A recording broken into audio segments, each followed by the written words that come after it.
자, 시청자 여러분들 반갑습니다. 오늘은 우리 자동차 얘기 좀 해봅시다. 집중해서 들어보세요. 우리 남자분들 자동차 관심 많으시죠? 저도 차 좋아합니다. 그리고 여러분들이면 아마 이 차가 무슨 차인지, 이 차의 스펙이 어떤지 저보다도 더 잘 아실 겁니다. 맞습니다. 요즘 국내에서 인기가 엄청 많은 대형 SUV 모델이죠. 바로 현대에서 만든 팰리세이드입니다. 그런데 여러분들 이 차도 알고 계셨습니까? 중간에 우리 익숙한 국산 마크가 보이시죠? 맞습니다. 기아에서도 팰리세이드와 비슷한 컨셉의 대형 SUV를 내놨습니다. 바로 이놈의 이름은 기아 텔루라이드라고 합니다. 텔루라이드. 되게 예쁘더라고요. 여러분들이 보기에는 디자인이 어떠십니까? 솔직히 제가 보기에는 굉장히 이뻐 보입니다. 저는 원래 국산차를 또 좋아하는 사람이거든요. 기아 텔루라이드 제가 볼 때는 솔직히 일단 겉모습을 봤을 때 디자인은 되게 예뻐 보였습니다. 그리고 또 여러분들 실내도 한번 보세요. 참 괜찮습니다.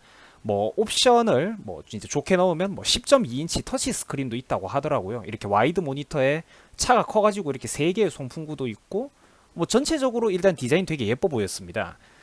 그리고 일단은 3.8 가솔린만 나온다고 하네요. 앞으로 어떤 변화가 있을지는 모르겠지만 일단은 그렇다고 합니다. 실내도 이쁘고요. 그리고 일단 차 사진부터 빠르게 한번 훑어봅시다. 위에 이렇게 또 큰 짐도 실을 수 있고 되게 예쁜 것 같습니다. 차 모양은 정말 예쁘더라고요. 뭔가 팰리세이드랑 비슷한 듯 하면서도 나름대로 자기만의 독특한 디자인 포인트들도 있고 나름대로 또 빛깔이라든지 색감, 디자인, 실루엣 전체가 굉장히 이제 남성적이고 고급스럽게 생겼습니다. 그릴도 독특하고요. 전조등이라든지 전체적인 외부, 내부, 외내부의 디자인 모두 이제 유튜버 얼음 사이다 제 기준으로는 괜찮아 보였습니다. 여러분들이 보기엔 어떠신가요? 사실 이제 국내에서도 기아 텔루라이드에 대한 관심은 상당히 높습니다. 안 그래도 요즘 사람들이 대형 SUV를 엄청 찾더라고요. 근데 여러분들 정말 아쉽게도 이놈은 국내 출시가 안 된다고 합니다. 앞으로 길게 보면 어떻게 될지는 모르겠지만 일단 2019년 초 현 시점에서 당장은 절대로 국내에 출시가 안 된다는 게 이제 확정사항이라고 합니다. 확정. 그런데 여러분들 이 정도 이야기가 진행되면 이제 의문이 듭니다. 왜 출시가 안 되는 걸까? 국내에 나름 기대 수요도 있고 국민들이 소비자들이 원한다는데 관심 있는 사람들 많다는데 왜 출시가 안 된다는 걸까? 거기에는 크게 두 가지 이유가 있는데 정말 큰 이유가 바로 노조 문제 때문이고 두 번째는 또 현대 기아그룹 자체, 그 기업 자체의 문제입니다. 강성노조의 폐악질과 현대기아라는 회사 자체도 분명히 가지고 있는 특유의 태도, 즉 내수시장과 국내 소비자들을 대할 때 이제 현대기아차 특유의 약간은 분명히 존재하는, 제가 국산차를 좋아하고 국산 자동차 회사를 진심으로 응원하지만 그럼에도 불구하고 현대기아가 분명히 약간은 가지고 있는 그 특유의 양아치적인 태도, 내수시장을 대하는 그 호구적인 태도가 콜라보레이션, 환상의 콜라보레이션을 이루어서 만들어진 총체적인 난국이 바로 텔루라이드의 국내 수입 정식 발매가 안 되는 이 큰 이유입니다. 자, 여러분들 먼저 첫 번째 이야기부터 한번 해보자고요. 사진은 여기서부터 안 바뀔 겁니다. 첫 번째, 노조 이야기는 도대체 무슨 소리냐. 결론부터 말씀드리자면 노조가 반대를 해가지고 국내에 출시가 안 됩니다. 노조가 반대를 해가지고 국내에 출시가 안 된다고요. 여러분들 좀 신기하시죠? 노조가 반대를 하면 현대기아차는 출시가 될 수가 없습니다. 이제 왜 노조가 반대를 하냐면 지그들이 일감 줄어든다고 외국 공장에서 만든 제품을 국내로 수입을 못하게 해요. 거부감이 되게 심합니다. 저는 개인적으로 굉장히 이제 역겹게 생각하는 부분입니다. 노동자는 고용 조건에 따라서 근로 노동만 하면 되는 것이지 노조가 기업 경영에 간섭하는 건 당연히 미친 짓입니다. 월권횡이고 괘씸하고 언어 도단인 거죠. 기업 경영에 간섭하고 싶었으면 본인들이 생산직에 입사를 하면 안 됐죠. 돈을 많이 벌고 싶었다면 돈을 많이 벌고 싶었다면 창업을 하든지 기업 입사를 해야지 대학 교수를 한다든지 정치인을 하면 안 되죠. 마찬가지로 언어 도단입니다. 기업 경영에 간섭을 하고 싶었으면 생산직으로 입사를 했으면 안 된다는 겁니다. 제가 굉장히 이제 더럽게 생각하는 부분이죠.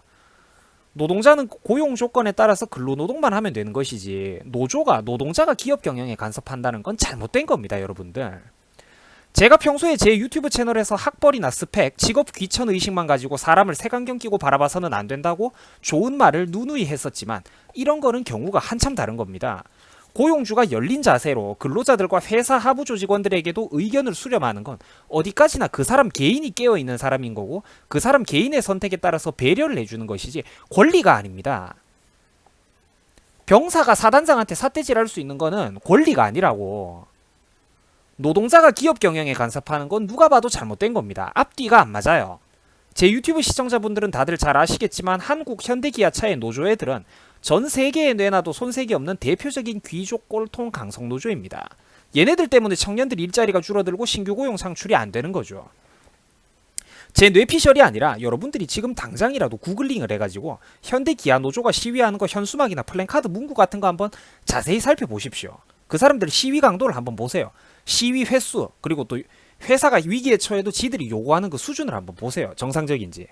신규 고용과 그리고 청년 고용에 반대하는 문구까지 들고 있는 인간들이 이제 수두룩합니다. 신규 고용, 청년 고용 반대한다는 문구를 들고 있는 인간들이 수두룩해요.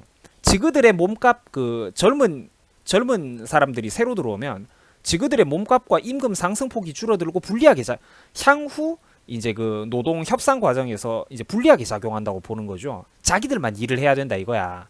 기업이 새로운 사람들을 고용하겠다고 해도 그걸 노조 새끼들이 그걸 간섭을 한다니까. 그건 잘못됐죠. 경영은 경영인이 마음대로 해야지. 거기에 노조가 경영에 왜 간섭을 해?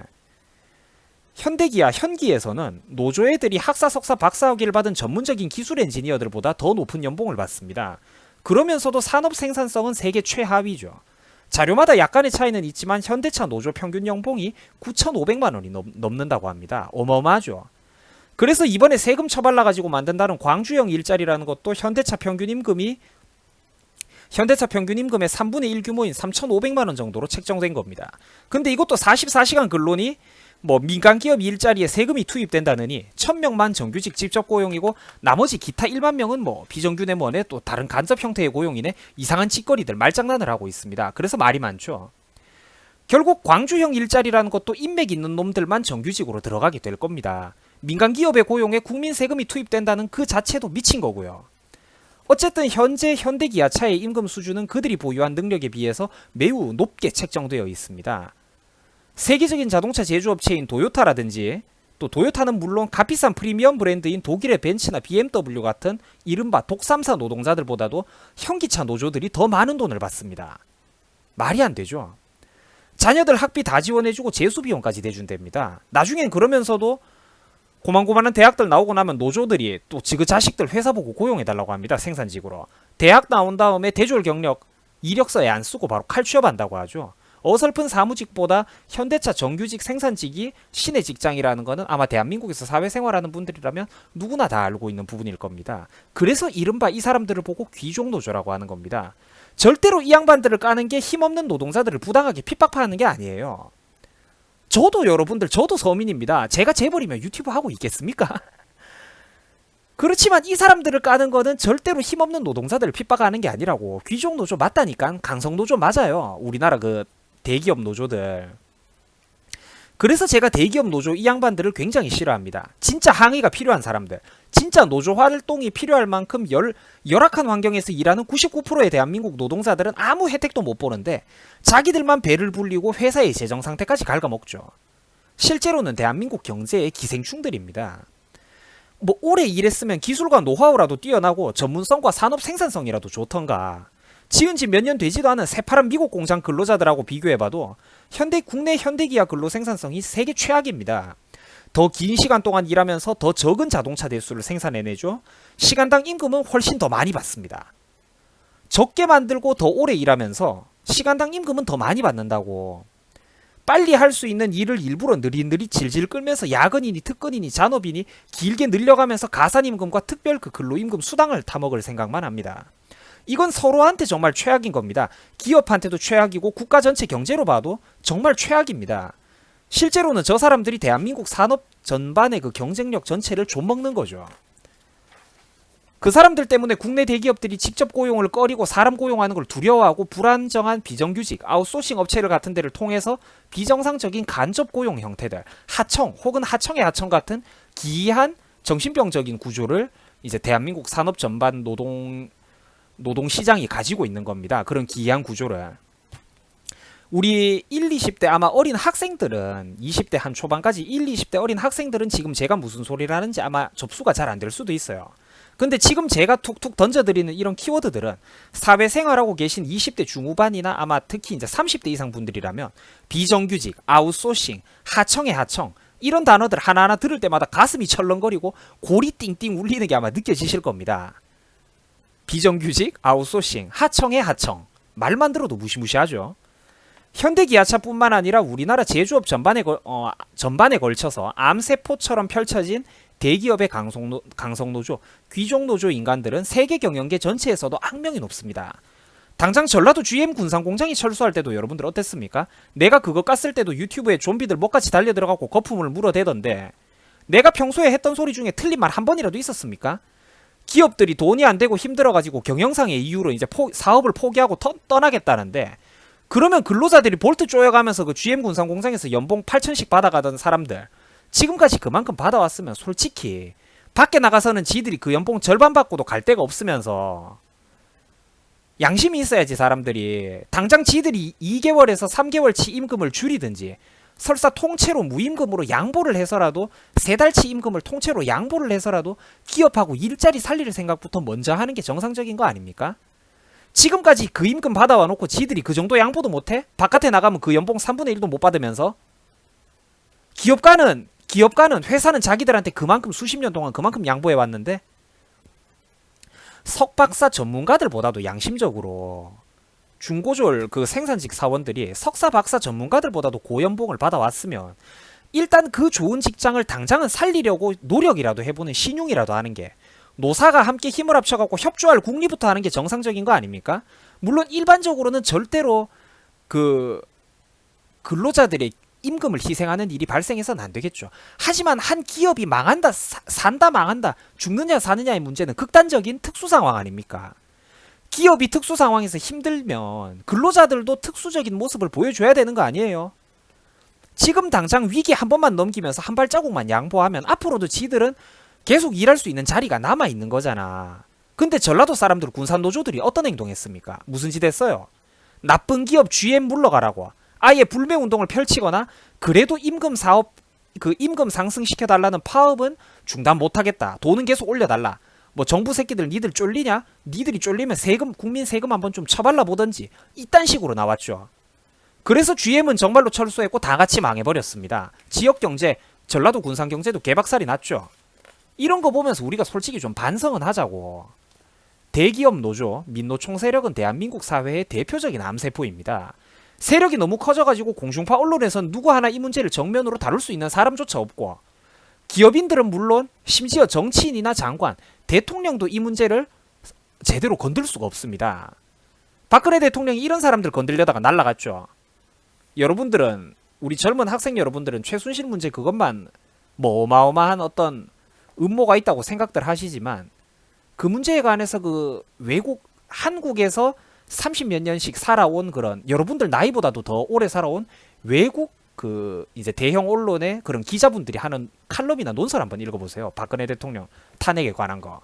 물론 박근혜 대통령이 못했던 것도 있고 저도 불만 가지고 있는 거 있지만 그럼에도 불구하고 박근혜 대통령의 탄핵 문제는 여러분들 생각보다 정말로 말도 안 되는 지저분한 그러니까 잘못된 문제, 부당한 탄핵에 대한 잘못된 문제들이 굉장히 많이 얽히고 설켜 있습니다. 이걸 하나부터 끝까지 다 떠들려면 도저히 이야기가 안 되는데 일단 이 부분은 그래 넘어가고요. 그 박근혜 대통령이 대한민국 전반에 걸쳐 있는 어떤 이런 좀 철밥통을 한번 해결해 보려다가 넘어갔어요. 좀 안타까운 문제죠. 정치 스킬적인 측면에서 부족한 점이 좀 있었는데 개인적으로는 그러니까 국회 총선 때 박근혜 대통령이 공천을 실패를 했죠. 전략 공천을 했지만 자기가 전략 공천했던 후보들이 떨어졌고 무소속 후보들이 당선이 됐었죠. 제가 그때 당시에 박근혜 대통령을 지지해줌에도 불구하고 이런 식으로 공천을 하는 건 잘못됐다. 왜냐하면 이게 정의롭고 그르고를 떠나서 대통령이 전략 공천을 했던 후보들이 떨어지고 비공천, 그러니까 뭐 친박이니 비박이니 한국당 안에서 싸우던 사람들 그 여러분들도 아실 거야. 만약에 그러니까 당 공천을 받지는 못했지만 기존에 자기 지역구에 전통적으로 강한 영향력을 행사하고 있던 그런 거물 정치인들, 유력 정치인들이 박근혜 대통령한테 한국당 공천, 그때 당시엔 새누리당인데 새누리 공천을 못 받고도 대통령 공천 후보를 깨부수고 무소속으로 당선돼 버리면 그 사람들은 완전히 적으로 앙숙으로 돌아서게 됩니다. 근데 나는 그렇게 그 사람들이 선거에서 이길 걸 알았기 때문에 여러분들이 뭐 친박이나 비박 어디를 지지하든 말든 간에 그런 식으로 공천을 하면 안 된다라고 했죠. 일단 전쟁에서 승리하는 게, 선거에서 승리하는 게 정치인의 첫 번째 덕목 아닙니까? 그때 한 2, 30명밖에 안 되는 그 유력 의원들, 이제 이명박 대통령은 전 대통령이었으니까 박근혜 대통령 자기를 따르는 사람들이 그때 당시에는 더 많았는데, 일단 그 사람들을 안고 가면서 2, 30명에 불과한 어떤 반대파 세력이라도 일단은 보수 우파라는 큰 범위에서 안고 갔으면, 그리고 그 다음에 그 사람들을 내쳐도 내치고 당 안에서 홀대를 했어도 될 일인데, 무리하게 이제 개혁을 추진하다가 자기 편이었던 우파들마저, 그러니까 그 사람들이 이제 막 뭐 박근혜를 뭐 싫어하고 반대하고 뭐 이런 사람들마저 이제 민주당의 어떤 탄핵 발의안 그 이제 탄핵안에 같이 동의를 해줘 버리면서 한국당 전체가 증발하고 박근혜 대통령 감옥 가고 모든 판이 깨져 버렸던 거죠. 그 대한민국 보수 우파 역사의 비극인데, 내가 이 부분 말하다 보니까 말문이 트여가지고 지금 대본에 없는 얘기인데 제가 머릿속에서 떠오르는 대로 바로바로 한번 설명을 아주 간략하게만 드린 겁니다. 그 대한민국 노조 문제는 정말 큰 문제예요. 뭐 민노총이라든지 이런 거 우리 학생들이 잘 모르는 정말 거대한 문제가 있습니다. 끔찍한 일이죠. 이런 거를 대통령이나 정치인도 이걸 개혁을 못해요. 이 사람들이 이미 정치, 사회, 언론, 문화, 대한민국 사회 전체 각처에 이런 인간들이 엄청나게 뿌리를 깊게 내리고 있거든요. 나도 그러니까 일반인이고 유튜버니까 이런 소리 하지, 내가 바깥에서 정치밥 먹고 사는 사람이었으면 말도 못 꺼냅니다. 너무나도 이 썩어 문드러진 이 문제가 너무 거대해가지고 대한민국에서 끔찍한 일이죠. 이런 나라에, 이런 강성노조가 판을 치는 나라에서 누가 기업을 하고 싶겠습니까? 여러분들이 돈 많으면 이런 기업가 정신이 죽어버린 나라에서 미쳤다고 사업하겠습니까? 학생 여러분들 전부 다 편안하게 건물주나 하든지 최소한의 인간만 고용해가지고 관리인들, 그지? 청소부하고 관리인 몇 명만 있으면 되잖아. 아무리 큰 건물이라도 그냥 돈 있으면 건물주나 하든지 미국 같은 선진국에, 아니면 하다못해 투자 이민 같은 걸로 가뿐하게 시민권 따놓고 해외 투자로 뭐 자산을 운영하든지 할 문제지, 누가 이 나라에서 미쳤다고 사업을 하겠어요? 골치 아프게. 그런 식으로 하면 최소한 이제 뭐 건물주 노릇을 한다든지 뭐 해외 선진국에 그냥 내 자산 대부분을 투자해버린다든지 이렇게 운영하면 최소한 빨갱이 새끼들한테 자본이 털려먹힐 일은 없다는 겁니다. 근데 그런 식으로 자본 있는 사람, 두뇌와 기술, 지식이 있는 브레인들이 다 떠나가고 나면 대한민국 경제는 과연 어떻게 되겠어요? 기업 활동이 계속 둔화된다면 대한민국의 전체 경제, 여러분들이나 나처럼 평범한 사람들, 일반 월급쟁이나 자영업자들 등등 일반 내수 경제는 어떻게 될까요? 능력 있고 돈 있고 똑똑한 사람들 다 떠나가면 이런 식으로 나라 경제 전체가 계속해서 병들고 죽어나가는 겁니다. 비슷한 일이 브라질과 베네수엘라에서도 있었죠. 그리고 최근에 브라질은 그래도 대가리가 깨져가지고 지금 이제 보수 우파 쪽으로 전향을 하는 듯한 움직임을 보여주고 있고 우파 대통령을 뽑았는데, 베네수엘라는 아직까지도 이제 대가리가 덜 깨져가지고 지금 그러고 있죠. 자, 그 전체 노동자들과 근로자들의 관점에서 보자면 정말 한 줌도 안 되는 귀족노조 인간들, 그 안에서도 정말 그 소수의 배부르고 썩어 문드러진 기득권들, 바로 진정한 적폐 세력들 때문에 대한민국 경제 전반에 걸쳐서 개혁이 일어날 수가 없는 겁니다. 그 박근혜 대통령이 근본적으로는 이런 너무 많은 사람들의 밥그릇 적폐를 해결해 보려다가 이제 날아간 거예요. 파워 게임에서 진 거죠. 대한민국 현직 대통령조차도. 그러니까 박근혜 대통령은 벌써 이제 전직이 됐고, 지금 대통령은 이제 여러분들도 다들 아는 문재양 씨인데, 그 사람은 뭐 원래 뼛속부터 이쪽 계열이기 때문에 절대로 이런 문제를 근본적으로 개혁할 만한 의지도 능력도 인식도 없는 사람입니다. 그러니까 대한민국 경제 전체에는 사실 이런 거대한 문제점들이 썩어가지고 고여있는 거예요. 지금까지 이제 최대 주요 원인을 듣느라 고생 많으셨습니다. 제가 지금까지 노조를 많이 깠죠. 현대기아 노조, 귀족노조나 민노총 세력들. 그럼 이제 여러분들 남은 거는 2번입니다. 현대기아라는 이제 노조를 제가 지금까지 까기는 깠지만, 사실 그럼에도 불구하고 뭐 현대기아그룹의 경영부도 솔직히 말해서 욕을 좀 쳐먹어야 돼요. 오늘은 모두 까기 인형이 돼가지고 제가 노조도 깠지만 기업들도 솔직히 좀 깔 겁니다. 노조보다 좀 약하게 깐다는 것 뿐이죠. 노조의 문제가 70%라고 한다면 우리 대한민국 기업 경영부의 문제도 한 30% 내지 40%는 됩니다. 이거는 여러분들 뭐 길게 설명할 게 없어요. 이야기도 되게 쉽습니다. 현대기아차의 고질적인 양아치 근성이죠. 물론 유튜버 저도 평소에 국산차를 좋게 봐주고, 저희 부모님도 평생 동안 오랫동안 설사 좀 이제 고급 세단 좋은 차를 타신다고 해도 무조건 국산차를 팔아주셨고 저희 집안 전체가 오랫동안 국산차를 팔아줬던 현대기아의 모범 소비자입니다. 근데 그럼에도 불구하고 깔 건 까야죠. 내가 진심으로 현대기아차가 전 세계에서도 성장을 하고 앞으로도 더욱더 성장을 해갖고 돈을 많이 벌고 애국기업 보수기업 애국기업이 되고 많은 한국인들을 고용하기를 진심으로 바라지만 그럼에도 불구하고 현대기아의 잘못된 부분에 대해서도 오늘은 깔 거는 까겠다는 겁니다. 현대기아 애들 보면 가능한 국산 브랜드라서 제가 좋게 봐주려고 해도 솔직히 우리 어른들의 관점에서 보자면 정남이 떨어지는 거 되게 많습니다. 예를 들면 자동차 불량과 결함이 발생했을 때 북미 시장에서는 죄송하다고 설설 기면서 대규모 리콜 팍팍 때려주면서 반대로 한국에서는 고객님 과실입니다 호객님 이러면서 자동차 구매 시 깨알 같은 약관 자세히 안 보셨네요. 요거 보이시죠? 요거는 무상 AS 부품이 아니라고 저희가 진작에 다 명시를 해놨습니다 호객님. 이딴 식으로 이딴 식으로 나옵니다. 그런데 현대기아가 그렇게 내수 시장에서는 갑질을 하는 현대기아차가 북미에서는 설설 깁니다. 미국 시장에서는 설설 기죠. 뿐만 아니라 한국 공장에서는 한국 공장에서 이제 만든 자동차가 배 타고 바다를 건너서 지구 반대편까지 배달됐는데 거기서 더 싸게 팔리는 기적. 그게 어떻게 가능하겠습니까? 이 나라에서 만든 차가 이 나라에서 팔릴 때보다 배 타고 산 건너 물 건너 바다 건너 지구 반대편에 가서 더 싸게 팔리는 이 기적들. 이걸 어떻게 설명하겠습니까? 뿐만 아니라 AS 보증기간이라든지 뭐 주행거리 보증기간이라든지 뭐 각종 저이자 무이자 장기 할부 판매 프로그램 뭐 대규모 할인 행사 등등 한국 내수 시장 대비 외국 시장에서는 압도적으로 많은 혜택들을 제공해 줍니다.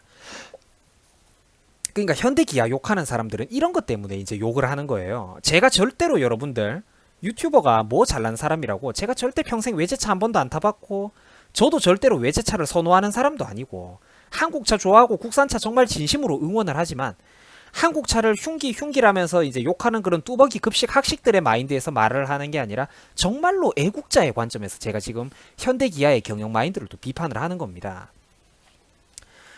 이제 그런 맨날 천지도 모르면서 흉기거리는 그런 뚜벅이 급식 학식충들 마인드랑은 별개로 진짜 이게 대한민국 우리 사회인들 운전하는 어른들의 관점에서 봐도 현대기아가 내수시장을 대할 때 차별하는 그 꼬라지들 양아치 근성이 솔직히 어느 정도 있는 건 사실이거든요.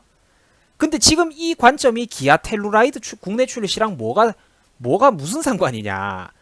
근데 여러분들 현대의 판매 프로그램 경영 패턴이란 게 뻔하지 않습니까? 지금은 현대가 이제 펠리세이드로 내수시장에서 꿀 좀 빨죠. 그리고 펠리세이드 가지고 최소 1년에서 2년 정도 꿀 좀 빨다가 약발 떨어진다 싶으면 기아 텔루라이드 국내 그때 가고 정발할 거고 텔루라이드도 약발 떨어진다 싶으면 펠리세이드 페이스리프트니 이런 소리를 할 겁니다. 분명히. 안 봐도 비디오야. 안 봐도 비디오라고. 이래서 내가 평소에는 자유우파적인 관점에서 기업가들 가능하면 그렇게 편들어주고 사업 활동에 혜택 많이 줘야 된다. 기업가들이 사업하기 좋도록 각종 규제 같은 거 각종 규제라든지 절차들 법 같은 거 간소화시켜주고 법인세 인하해줘야 된다 이런 소리 노래를 사업가들 사업하기 좋도록 혜택을 많이 줘야 된다라고 그렇게 노래를 불러대면서 좌파들을 까다가도 이럴 때는 이제 한국 대기업들을 욕할 수밖에 없는 게 바로 이런 이유입니다. 한국 대기업들을 정말 건강한 의미에서 비판할 수밖에 없는 게 바로 이런 이유예요. 이래가지고 한 시장을 여러분들 특정 기업이 독점을 하면 안 되는 겁니다. 현대가 미국 시장에서는 왜 그렇게 설설 길까요? 시장은 큰데 거기서 점유율과 판매량은 낮기 때문입니다. 그러니까 내수에서 폭리를 취해가지고 외국에다가 다 갖다 퍼주는 거죠. 본전치기로 팔거나 심지어 종종 밑지면서 파격적으로 파는 경우도 상당합니다. 그리고 제가 평소에 대놓고 부자 세금 더 뜯자면서 날강도지라는 그런 좌파 좀비들 치를 떨고 비판을 많이 하죠. 그리고 그런 좌파 좀비들 앞에서 악착같이 대한민국 기업가들 기업 활동하기 좋으라고 쉴드를 제가 많이 쳐줍니다. 평소에 그죠? 저는 우파잖아요.